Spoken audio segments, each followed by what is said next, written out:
আলফি মুখ চেপে হু হু করে কেঁদে উঠল। অসম্ভব ভালোবাসে সে মানুষটাকে, চলে আসার পরও এতটুকু শান্তি পাচ্ছিল না সে এত বছর। যতই উপরে উপরে নিজেকে কঠিন আবরণে ঢেকে রাখুক না কেন, তার কোমল মনটা রাত্রি নামতেই হাহা করে উঠল। আলফি জানে সারাত তাদের খুঁজবে, তাদের খুঁজে পেতেও তেমন বেগ পোহাতে হবে না। তবুও আলফি আর সারাতের মুখোমুখি হতে চায় না। কিন্তু ভাগ্য কি মানুষের হাতে লেখা থাকে? আরাত কিছুক্ষণ পরপর উকি মারছে আবরারের রুমে। মামু তার খাটের উপর পায়ের উপর পা রেখে দাঁত বের করে ফোনে কার সাথে যেন কথা বলছে। আরাত দরজাটা পাশে থাকা পর্দাটা অল্প একটু সরিয়ে ছোট্ট মাথা ভেতরে এনে ভ্রু কুঁচকে আছে। না, এখানে দাঁড়িয়ে থাকলে কিছুই বুঝতে পারবে না। তাকে মামুর কাছে এগিয়ে কান পাততে হবে। ভাবনা মোতাবেক পা টিপে টিপে আবরারের নিকট আসলো। আবরার সেদিকে ধ্যান নেই, কথা বলায় মগ্ন। আরাত তার ছোট্ট মাথাটা ঝুঁকিয়ে কান রাখলো মোবাইলের উল্টো দিক পিঠে। অল্প স্বল্প কিছু কথা তার কানে আসলো। হ্যাঁ বাবু, না তোমাকে খুব মিস করি। সারা দিন তোমার কাছে থাকতে ইচ্ছে করে আমার। ভালো লাগে না তোমাকে ছাড়া আমার। আরাত চোখ দুটো বৃহত্তিকার করে সরে দাঁড়ালো। মোবাইলের পাশে থেকে একটা মেয়ের কথা শোনা গেল স্পষ্ট। তার মামুকে বাবু বলে ডাকলো। আরাত মুখে হাত দিয়ে চিৎকার করে ডেকে উঠল। নানুমণি! আবরার আচমকা চিৎকারে লাফিয়ে উঠল। হাত থেকে ছিটকে পড়লো মোবাইলটা। বুক ধরফর করছে ওর। কপালে গাঢ় ভাঁজ ফেলে ধমকে উঠল। কিরে বজ্জাত, এমন চেঁচাচ্ছিস কেন? আমি নানুমণিকে সব বলে দিব। মামু! আবরার ঠোক গিলল। আরাতের হাত টেনে এনে বলল, কি বলবি তুই? তুই আমার কথা লুকিয়ে শুনছিলি এতক্ষণ? আরাত সোজা মনে মাথা নাড়ায়, অবাক হওয়ার মতো করে বলে উঠল, থালো আমার হাত থালো। আমি মামুনিকে বলে দিব তোমার আরেকটা মা আছে। থালো আমাকে। আরাতের কথা আবরার অবাক হয়ে বলল, আমার আরেকটা মা আছে মানে? আমি শুনেছি মোবাইলে কেউ তোমাকে বাবু বলে দেখেছে।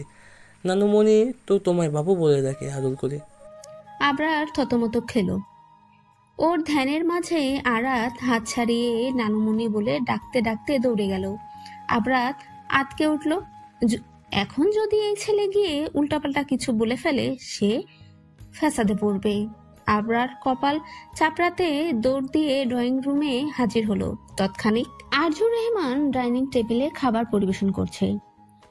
মেহরাজ রেহমান টেলিভিশনে খবর দেখছে মনোযোগ দিয়ে।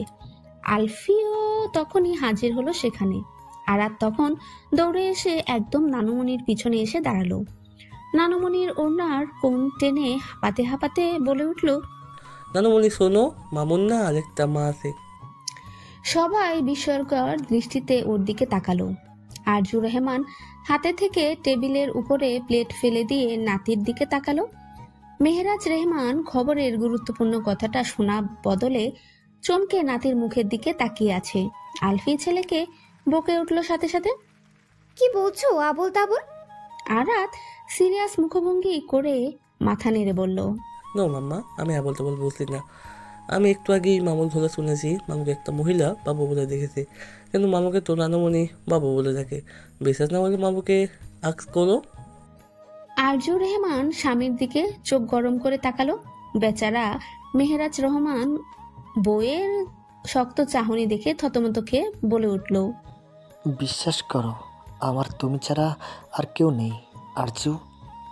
এক জামালা রেখে খামাকা কেন আরেক জামালা কাঁধে নিব? তুমি বলো। আরজু রহমান চোখ পাকিয়ে রাগান্বিত স্বরে বলল, আমি ঝামেলা? তোমার কি মনে হয় আমার সোনার টুকরো নাতি মিথ্যে কথা বলছে? তুমি নিশ্চয়ই তলে তলে কিছু করে রেখেছো। সত্যটা বলে ফেলো আলফির বাপ। মেহরাজ রহমান হতচকিয়ে প্রিয়তমা স্ত্রীর দিকে চেয়ে আছে। আবরার তখন হাজির হলো ড্রয়িং রুমে। ওর সারা মুখে আতঙ্ক এবং লজ্জা বিরাজমান। আবরারকে দেখতেই আরাত আবারও নানুমণির ওড়না টেনে দিয়ে চেঁচিয়ে উঠল, মামু এসেছে দেখো। এখন আজ করো না মামুন নতুন মাকে। তুমি জানো মামুনিকে মহিলাদের আরো অনেক কিছু বলছিল। আবরার অদৃশ্য মনে নিজের কপাল চাপড়াতে থাকে। এত পেঁচি কেন তার বোনের পুচকুটা? হবেই তো, ওর বোনটাও তো এমন। আরজু রেহমান নাতির দিকে চেয়ে কান্নারত সুর তুলে বলল, বলো নানু ভাই, আর কি বলেছে? আরাত গোল গোল চোখে আবরারের দিকে তাকালো। আবরাব নীরবে মাথা নাড়িয়ে ঠোঁট নেড়ে চাপা সুরে বলল, বাকিটা বলিস না বিচ্ছু, ওটা আমার মা না রে, আমার গার্লফ্রেন্ড। আরাত বুঝিনি মামুর অমন পটপটানি। ওর সরল মনে বলতে শুরু করলো, মহিলাটা বলছিল বাবু তোমাকে ছাড়া আমার ভালো লাগে না। মহিলাটা নাকি ইচ্ছে করলে সারাদিন মামুর কাছে থাকতেই। তুমি বলো নানুমণি বাবু তো মামুকে তুমি দেখো, মাম্মাম তো আমায় মাঝে মাঝে বাবু বলে ডাকে, তাহলে মৌলিটা নিশ্চয়ই মামুর মা, নানু ভাইয়ের আরেকটা বউ। খুব খুব করে কেসে উঠল মেহরাজ রহমান। আরজু রহমান চোখ কটমট করে ছেলের দিকে তাকিয়ে আছে। আবরার নিজের কপাল চাপড়াচ্ছে অসহায়ভাবে। শেষ পর্যন্ত এই ছেলে সিসি ক্যামেরা বের হলো, আলফি ভাইয়ের দিকে তাকিয়ে আছে, ছেলের দিকে এগিয়ে গেল। তার মুখে তার খুব হাসি পাচ্ছে। তার ছেলেকে বোকাবকি কথায় পরিবেশটা কেমন হয়ে গেল। আরাত, এদিকে এসো। গুটি গুটি পায়ে নানুমণির পেছন থেকে বেরিয়ে মায়ের কাছে আসলো আবরার। বিড়বিড় করে বলল, বেটা, তোরে একবার বাগে পাই, বাপের মতো বজ্জাত হচ্ছিস। আবরারের বিড়বিড়ানি আরাত লক্ষ্য করলো। ভ্রু কুচকে মায়ের হাত টেনে বলল, মাম্মা দেখো মামু কি জন্য বলছে আমাকে। আবরার থতমত খেয়ে গেল। আলফি সহ সবাই ওর দিকে তাকালো। আরজু রহমান ছেলের দিকে তাকিয়ে কর্কশ গলায় বলে উঠল, এই বেয়াদব ছেলে, কোন মেয়ের সাথে লাইন মারছিস তুই? আবরার মুখটা কাচুমুচু করে বলল, লাইন মারছি না মা, তাহলে প্রেম করছিস? আসলে চুপ বেয়াদব, মিনমিন না করে ক্লিয়ার করে কথা বলো। তোমার জন্য আজকে কত বড় একটা মিথ্যে ব্লেম দিয়েছি আমার, জানো? বাবার কথা শুনে আবরার চক্ষু লজ্জা ঢালতে দৃষ্টি এদিক ওদিক ঘোরালো। আলফি হেসে চেয়ারে বসে আরাতকে বসালো। উপহাস করে বলল, আই ক্যান বিলিভ আবরার, তোর মতো গবেটের সাথে কোনো এক বেচারি প্রেম করে। Strange strange. আবরার রাগান্বিত দৃষ্টিতে বোনের দিকে চেয়ে আছে। আমি গবেট? অফকোর্স। নিশিরাত, চারিদিকে শুনশান নীরবতা বিরাজমান করছে। রাতের মধ্যাহ্নভাগ। শহরের বেশিরভাগ মানুষই ঘুমিয়ে তলিয়ে আছে, কেউ কেউ জেগে আছে। সকালে উঠেই কয়েকজনকে ছুটতে হবে নিজ নিজ জীবিকার নির্বাহের জন্য। আলফি একটা ছোট্ট কোম্পানিতে সাধারণ কর্মচারীর চাকরি করে। সকালের 8টার দিকে যায়, বিকেলে 4টার দিকে এসে খাবার খেয়ে ছেলেকে নিয়ে ছোটে পার্কে। আবরার নিজেও জব করে, তবে ভিন্ন কোম্পানিতে। এভাবেই বেশ ভালোই চলছে আলফির দিনগুলো। ছেলে, মা বাবা, ভাই এদের নিয়ে দিব্যি ওর দিন কেটে যাচ্ছে সন্ধানে। ছেলে, মা বাবা, ভাইদের নিয়ে দিব্যি ওর দিন কেটে যাচ্ছে সন্ধানে। রাত মোটামুটি 2:30টার উপরে বাজে। আরাত মাকে জড়িয়ে ধরে বেঘরে ঘুমাচ্ছে। আলফিও ছেলেকে এক হাত দিয়ে আগলে ঘুমিয়ে আছে। এমন দৃশ্যর দিকে খুব মনোযোগ দিয়ে তাকিয়ে আছে কেউ একজন। তার উষ্ণ তপ্ত নিঃশ্বাস আছড়ে পড়ছে আলফির গলায়, চোখে মুখে। ঘন ঘন নিঃশ্বাস নিচ্ছে ব্যক্তিটি।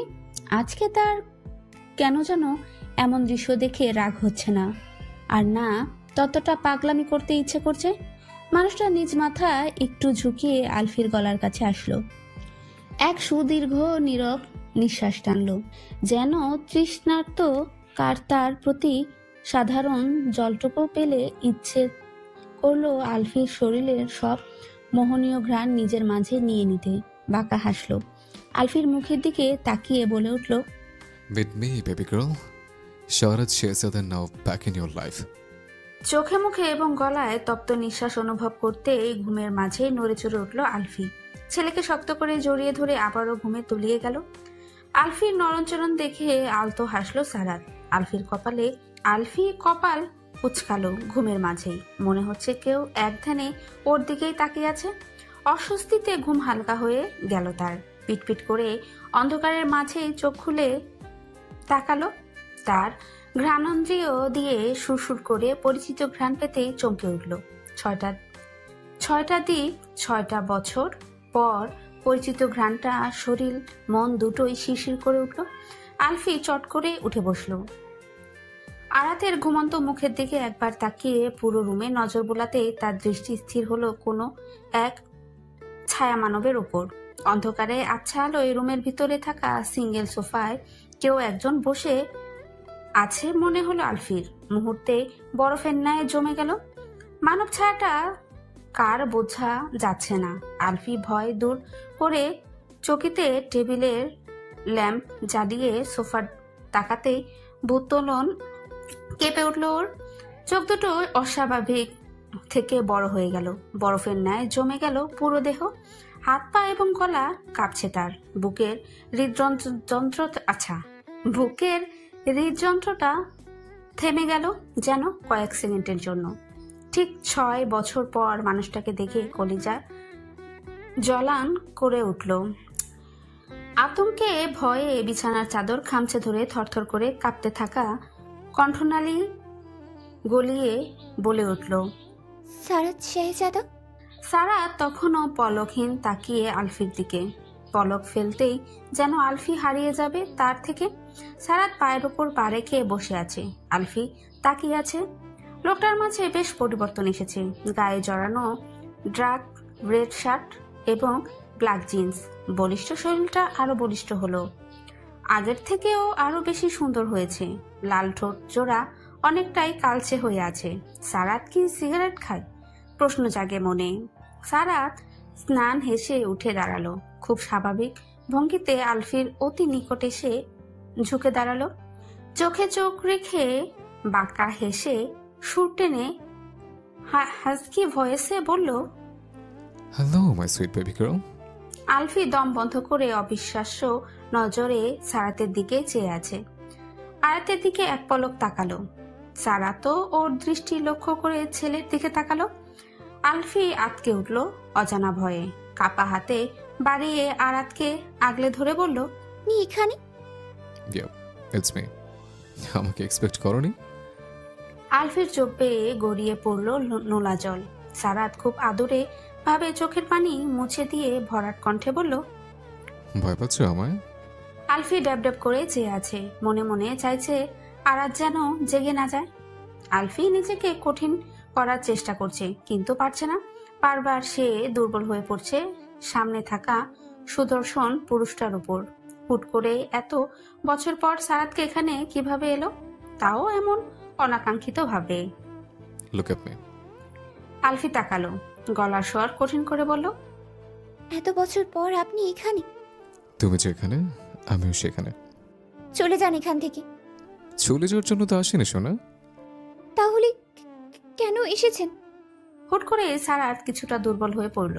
আলফির কপালে কপাল ঠেকিয়ে বলল, আমি নিজের চিকিৎসা করিয়েছি। আমি আর আগের মতো নেই। বিলিভ মি, আমি স্বাভাবিক হয়েছে শুধুমাত্র তোমাদের জন্য। তোমার রিকোয়েস্ট আমি রেখেছি। বিশেষ না হলে আমার মেডিকেল রিপোর্টগুলো দেখো, আমি আর আগের মতো নেই। আরাত কি স্পর্শ করবেন না প্লিজ সারাত। সারাত সম্পূর্ণ অগ্রাহ্য করে আরাতের মাথায় স্নেহের হাত বুলিয়ে দিল। মুহূর্তেই মনের ভিতর প্রশান্তি বয়ে গেল ওর। পিতৃত্বের স্বাদ অনুভব করছে যেন। হুট করেই আফসোস জাগলো। নিজের নিষ্ঠুরতার কথা মনে হতে সারাত মনে মনে আত্মগ্লানিতে নেতিয়ে গেল। কি নিষ্পাপ সরল মায়াবী মুখ তার ছেলের। সে আলফির প্রতিচ্ছবি। আলফি অপলকভাবে দেখতে থাকে সারাতের কর্মকাণ্ড। তার এখন ভয় লাগছে না সারাতকে। একরাশ মুগ্ধতা ছেয়ে গেল ওর চোখে মুখে এবং হৃদয় জুড়ে। সারাত কি তাহলে সত্যি নিজের চিকিৎসা করিয়েছে? তাহলে স্বাভাবিক হয়েছে? মাই সন। আলফি চমকে ওঠা নজরে সারাতকে দেখছে। সারাত অপলক তাকিয়ে আরাতের ছোট্ট গোলগাল মায়াবী মুখশ্রীর দিকে। মাথা ঝুঁকিয়ে ছেলের কপালে স্নেহের পরশ এঁকে দিয়ে মাথা কাত করে আলফির দিকে তাকালো। এমন এহেন কাজে আলফি ভরকালো। হালকা কেঁপে উঠল সমস্ত কায়া। সারাত ঠোঁট চওড়া করে খুব শীতল হাসি দিল। আলফি ড্যাব ড্যাব করে একইভাবে চেয়ে থেকে প্রশ্ন করলো, আপনি জানলেন কিভাবে আমরা কোথায় থাকি? সারাত সোজা হয়ে টান টান ভাবে দাঁড়িয়ে আলফির হাত ধরে আচমকা টান মেরে বুকের সাথে মিশিয়ে কোমর জড়িয়ে ধরে গভীর নিঃশ্বাস টেনে বলল, কি নো বেবি গার্ল, তোমাদের ঠিকানা বাবার কাছে তেমন কোনো ব্যাপারই না। আর কথা হলো তোমার রুমে আসলাম কিভাবে, তাই তো? আলফি চেয়ে থাকতেই মাথা নাড়ালো। তার শরীর মৃদুমন্দ কাঁপছে। পরিচিত স্পর্শ নিজের শরীরে টের পেতেই সারাত তাকে গাঢ় বন্ধনে আবদ্ধ করে আছে। সারাত খুব অমায়িক হাসি দিয়ে বলে উঠল, তোমরা কয়তলায় থাকো? 8 তলায়। রাইট, আমি 9 তলায় বারান্দা থেকে তোমার বারান্দায় এসেছি। অ্যান্ড কোইন্সিডেন্টলি তোমার বারান্দার দরজা খোলা ছিল। শিউরে উঠে সারাতের জামা খামছে ধরল আলফি। কি সহজভাবে স্বীকার করলো। 9 তলা থেকে 8 তলায় বারান্দায় টপকে এসেছে, অথচ একেবারে ভাবলো না যদি বেখেয়ালি হয়ে পড়ে যেত, কোনো অঘটন ঘটতো। 9 তলা থেকে যদি সোজা গ্রাউন্ড ফ্লোরে পড়তো ভুলক্রমেও, তাহলে তো সোজা অক্কা পেত। তার উপর আলফির হতভম্ব হয়ে শোধালো, 9 তলায় তো লিকারও থাকে আমাদের ফ্ল্যাট বরাবর। আই নো বেব, তুমি খুব ইন্টেলিজেন্ট।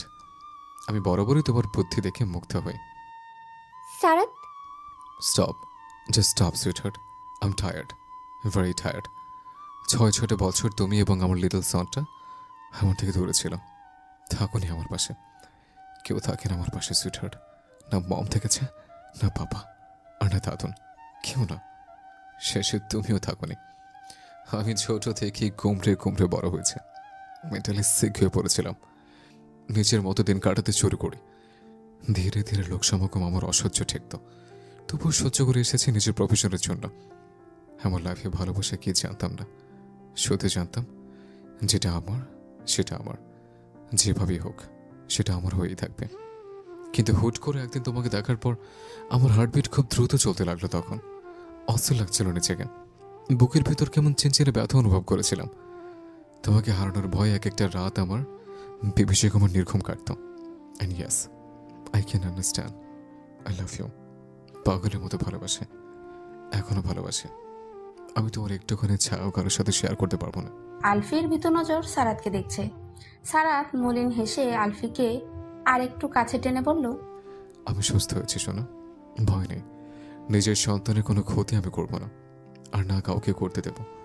তুমি যতটা ইম্পর্টেন্ট আমার কাছে, ঠিক আমার লিটল বেবিটাও ততটা ইম্পর্টেন্ট আমার লাইফে। Trust me, I am full change for you and my baby. Alfie চোখ ভেঙে কান্না আসছে। তীর তীর করে কাঁপতে থাকা ঠোঁট নেড়ে সারাতের দিকে চেয়ে বলল, আপনি সত্যি নিজের চিকিৎসা করিয়েছেন? সারাত মাথা নাড়ায়। আলফি সব রাগ অভিমান ভুলে সারাতকে জড়িয়ে ধরে প্রশস্ত বুকটার মুখ লুকিয়ে ডুকরে কেঁদে উঠল। আজকে রাতেও লোকটাকে এত মিস করছিল। এমনিতেই আরা তো আজকে খুব পাপাকে মিস করছিল। অনাকাঙ্ক্ষিতভাবে সারাত যেন তাদের জীবনে আবারও চলে আসবে। ভাবেনি, কল্পনাও করতে পারেনি। সারাত আলতো হেসে আলফির মাথাটা বুকের সাথে মিশিয়ে বাঁকা হাসলো। চোখের দৃষ্টি স্থির আরাতের দিকে বিড়বিড় করে বলে উঠল, এবার আর তোমাদের আমার থেকে হারাতে দেবো না বাবাই। তবে কেউ তোমাদের দিকে কোন নজর দিলে আমি ওই দৃষ্টি উপরে ফেলবো। তবে হারলে নিবৃতা। কিন্তু আলফি একটা বাক্য শুনল না। ভাবলো না সত্যি সব ঠিক হয়ে গেছে নাকি আরো ভয়ঙ্কর হতে যাচ্ছে। ঘুম ভাঙতেই নিজেকে কারো বুকের মাঝে টের পেলে পিটপিট করে চোখ খুলল ছোট্ট আরাত। চোখ ডলে সামনে তাকিয়েই ওর ছোট্ট ছোট্ট চোখ জোড়া বড় বড় হয়ে গেল। ফ্যালফ্যাল করে অবিশ্বাস্য নজরে সামনে থাকা মানুষটার দিকে অবাক হয়ে দেখছে। পর মুহূর্তেই বিকট চিৎকার দিয়ে উঠল, ইয়েস মাই লিটল সন।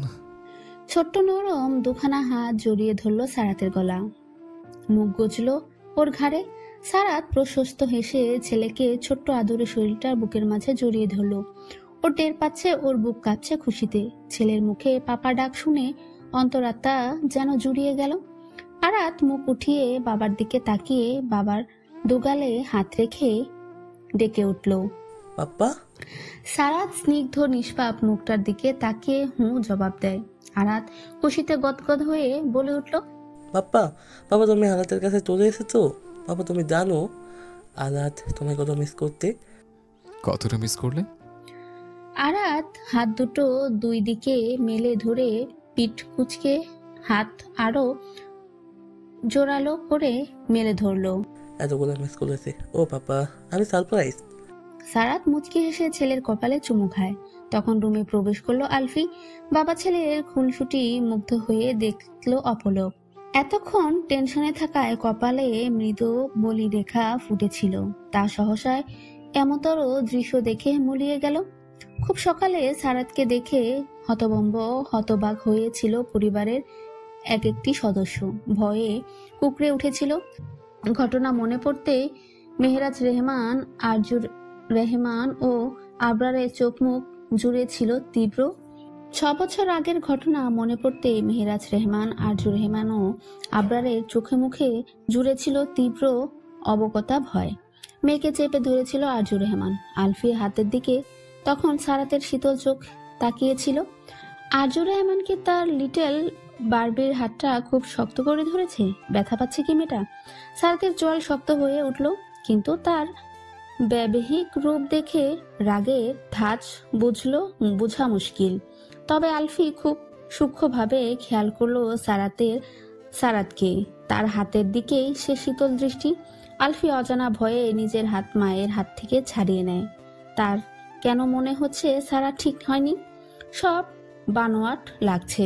এই ছেলে এখানে কি করছে? মায়ের ভীতু প্রশ্নে সূক্ষ্মভাবে নিঃশ্বাস ফেলে বলল, থাকার কথা নয় কি? আরজুর রেহমান দমে গেলেন খানিকটা। এতটা আসলেই হওয়ার কথা ছিল। তবুও তার ভীষণ ভয় করছে মেয়ের আর তার ফুলের মতো নাতিটার জন্য। এই ছেলে মানসিকভাবে অসুস্থ, কিছুটা উন্মাদ, পাগলাটে স্বভাব। না, কিছুটা না, অনেকটাই। আলফির বাড়ির সকলে বুঝলো সারাতের বিষয়টা। খুব খোলাসা করতেই সবাই স্বাভাবিক হলো। আরজুর রেহমান আলতো হেসে সারাতের মাথায় হাত বুলিয়ে দিয়ে দোয়া করলো, আল্লাহ তোমায় ভালো রাখুক বাবা, তুমি পুরোপুরি সুস্থ হয়ে যাও, দোয়া করি। বাবা মা সবাই সব মেনে নিলেও আবরার চোখ মুখ কুচকে বিড়বিড় করতে করতে রুমে ঢুকে গেল। মাম্মা, আলফির ঘোর কাটলো ছেলের ডাকে। আরাত চঞ্চলতা গলায় বলে উঠল, মাম্মা দেখো আমার পাপা চলে এসেছে। এখান থেকে পাপা আমার কাছেই থাকবে। আমি মামুকে বলে আসি। ওই দরজা পর্যন্ত গিয়ে থামলো। ঘুরে বাবার দিকে তাকিয়ে মিষ্টি করে বলল, তুমি কোথাও যাবে না পাপ্পা? আমি মামুকে একটু বিলুপ্ত করে আসি।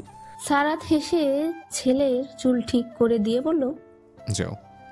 আলফি অবাক হয়ে আছে ছেলেটার দিন দিন যেভাবে আবরারের পিছনে লাগছে। এরা মামু ভাগ্নে সাপে নেউলের মতো লেগে থাকে। ঘাড়ে তপ্ত নিঃশ্বাস টের পেতেই কেঁপে উঠল, পিছন ফিরল। সারাত ওর কোমর জড়িয়ে বলল, আমি আবারও সবকিছু নতুন করে শুরু করতে চাই বেব। আলফির ঠোঁটের কোণে কিঞ্চিত হাসির রেখা ফুটে উঠল। পরম যত্নে নিজের মাথাটা সারাতের বুকে রেখে বলল, আমিও চাই সব কিছু একদম নতুন করেই শুরু করতে চাই।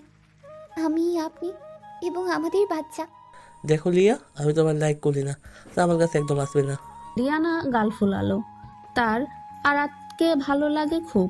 আরাতের হাত টেনে ধরে বলল, তুমি আমার সাথে খেলবে, শুধু মাসার সাথে খেলবে না। আরাত রাগে নাক ফুলিয়ে লিয়ানার হাত থেকে নিজের হাত ছাড়িয়ে লিয়ানার মাথায় থাপ্পড় মেরে বলল, আমি মাসার সাথে খেলবো, চলো তুমি। লিয়ানা আরাতের এমন আচরণে ঠোঁট ভেঙে সশব্দে কেঁদে উঠল। ফর্সা গোলগাল মুখটা রক্তিম আভায় রক্তিম হয়ে উঠল। পার্কে এক কোণে আলফি, লিকা আরো কয়েকজন মহিলারা গসিপ করছিল। লিয়ানার কান্নার আওয়াজ শুনে ওরা দৌড়ে এসে ওদের কাছে। লিয়ানা মায়ের কোলে মুখ লুকিয়ে বলল, মাম্মি, আরাত আমার সাথে খেলবে না বলেছে। আলফি কটমট করে ছেলের দিকে তাকিয়ে বলল, তুমি ওকে হার্ট করছো কেন? ও আমার সাথে লাগতে আছে কেন? আলফি ফোঁস করে নিঃশ্বাস ফেলে লিকাকে সরি বলে আরাতের হাত ধরে পার্কের বাইরে এসে দাঁড়ালো। সারাত আসবে তাকে পিক করতে। আলফির মনে প্রাণে বিশ্বাস করে সারাত এখনো একদম স্বাভাবিক হয়ে গেছে। মেডিকেল রিপোর্টগুলো সে নিজেই চেক করেছে, দেখেছে। তার মাঝে দিন কেটে গেছে অনেকগুলো, সব একদম সুন্দর স্বাভাবিকভাবেই চলছে। আলফি তো চেয়েছিল এমন কিছু, খুশিতেই এখন ওদের দিন কাটে। দাঁড়িয়ে না থেকে আমাদের সাথে আসুন না ম্যাডাম, আমরা পৌঁছে দিই। কথাগুলো শ্রবণ হতেই শক্ত চাহনি নিক্ষেপ করলো পার্কের গেটের থেকে একটু দূরে দাঁড়ানো বখাটে ছেলে দুটোর দিকে। দেখতে একদম গান জুটে মার্কা লাগছে। আলফি আরাতের হাত শক্ত করে ধরে ওদের পাত্তা না দিয়ে দাঁড়িয়ে আছে সারাতের জন্য। ওরা এখনো এদিকেই একটা ফ্ল্যাটে বর্তমানে থাকে। কিছুদিন পরেই সারাত তাদের নিয়ে ঢাকা ব্যাক করবে। আরাত রাগে কণ্ঠে ছেলেগুলোকে বলে উঠল, হে রাস্কিল, একদম আমার মাম্মার দিকে তাকাবে না, নজর থুলাও। ছেলেগুলো যেন আরাতের কথায় মজা পেল। ওরা আরেকটু এগিয়ে এসে বলল, তোমার মাম্মা কিন্তু হ্যাঁ দেখতে। তৎক্ষণিক সেখানে গাড়ি নিয়ে হাজির হলো সারাত। ছেলেগুলোর কথা ওর কানে ভেসে আসলো। ও খুব শান্তভাবে গাড়ির দরজা খুলে দিল। আরাত ছেলেটির দিকে তাকিয়ে বলল, একদম আমার মাম্মার দিকে তাকাবে না, চলো মাম্মা। আলফি ফিক করে হেসে আরাতকে নিয়ে সারাতের পাশের সিটে বসলো। সারাত আরাতের দিকে এগিয়ে এসে দুটো গালে দুটো চুমু খেয়ে জিজ্ঞেস করলো, আজকে কি কি করলে বাবাই? আলফি ছেলের গাল টেনে বলল, আজকে আপনার ছেলে লিয়ার সাথে ঝগড়া করে এসেছে। আপনার আসতে এত লেট হলো কেন? সারাত এক পলক আলফির দিকে দেখে বলল, একটু কাজ ছিল। অতঃপর পুরো রাস্তা আরাতের গল্প শুনতে শুনতে বাসায় আসলো। ফাঁকা রুমটায় ছেলে দুটোর মাথা উপর হলদে বাতিটা হেলছে। ভয়ে থরথর করে কাঁপছে ছেলেটার পুরো শরীর। অদ্ভুত গোঙানির আওয়াজে ভুতুরে পরিবেশটা সৃষ্টি হলো যেন। ওর সামনে ভয়ঙ্কর লোকটা তার সঙ্গী লাশের সাথে বসে এক ধ্যানে তাকিয়ে আছে। লোকটার সারা মুখমণ্ডল জুড়ে পৈশাচিকতা বিরাজমান। স্যার, আমাকে ছেড়ে দিন। লোকটার হাসলো, হাতের ধারালো ছুরিটা লাশটার ডান চোখের ভিতর ঢুকিয়ে দিল। লোকটার এমন নির্মম কাজ দেখে চেয়ারে বাঁধা অবস্থায় বসে থাকা ছেলেটা ভয়ে গা গুলিয়ে উঠল, মিনমিন করে কেঁদে উঠল। আমার বেবি গার্লের দিকে কোনো জোরে তাকানো, সকল চোখ আমি উপরে ফেলবো। ওটা সারা শেষাদার জান, আর আমার জিনিসের উপর বদনজর দেওয়া মানুষগুলোর জান আমি ঠিক এভাবে নেব। কথাখানা শেষ হতে মৃত্যু লাশটার বাম চোখে চাকু ঢুকিয়ে দিল। মুহূর্তে উপড়ে ফেললো চোখ দুটো। চেয়ারে বসে থাকা ছেলেটা এমন দৃশ্য দেখে গলা কাটা মুরগির মতো তরপাতে লাগলো। সারাতের পুরো শরীর রক্তের দাগ লেগে আছে, রক্তর ছিটে ওর চোখে মুখে লেগে আছে। চোখ দুটো ভয়ঙ্কর লাল। ওর ঘাড় কাত করে চেয়ারে বসা ছেলেটার দিকে তাকালো। অদ্ভুত ভয়ঙ্কর সেই দৃষ্টি। ছেলেটার শির দ্বারা বেয়ে শীতল রক্তস্রোত বয়ে গেল। সারাত হাতের ছুরিটা নিয়ে ছেলেটার পিছনে এসে গলায় ছুরিটা ধরে হিমশীতল ভারী কণ্ঠে খানিকটা ঝুঁকে বলে উঠল, ছেলেদের জন্য তো ধরিনি, তোর সঙ্গীটা আমার বেবি গার্লের দিকে কোন নজর দিয়েছে, তাই চোখ উপরে ফেলেছে। তোর সাথে কি করবো জানিস? ছেলেটা ছটফট করে উঠল। সারাত সেই ছটফটানি দেখে হিংস্র চাহনি নিক্ষেপ করে বলে উঠল, তুই বিকেলে বলেছিল না হ্যাপি লাগছে? তোর জিভ দিয়ে বলেছিলে তাই না? তোর জিভটা আমি টেনে ছিঁড়ে ফেলবো। বলে ছেলেটার গলায় ছুরি চালিয়ে দিল। সাথে সাথে মাটিতে চেয়ার সমেত লুটিয়ে পড়ল ছেলেটা। সারাত হাঁটু গেড়ে বসে ছেলেটার দিকে তাকিয়ে পাগল উন্মাদের ন্যায় বলে উঠল, আলফি রেহমান, ও আমার আলফি, আমার প্রাণেশ্বরী, প্রাণ হরণী, হৃদয় হরণী, সব সব। তুই বলতো আমার প্রাণেশ্বরে থাকতে আমি স্বাভাবিক হই কিভাবে? ও তো বড্ড সরল, বুঝছে না তো। তবে আমার ছেলের জন্য স্বাভাবিক থাকবো, আর হিংস্রতা না হয় আড়ালে থাক। সারা সে যাতে কখনো স্বাভাবিক হবে না তার বেবি গার্লের জন্য, কখনো না।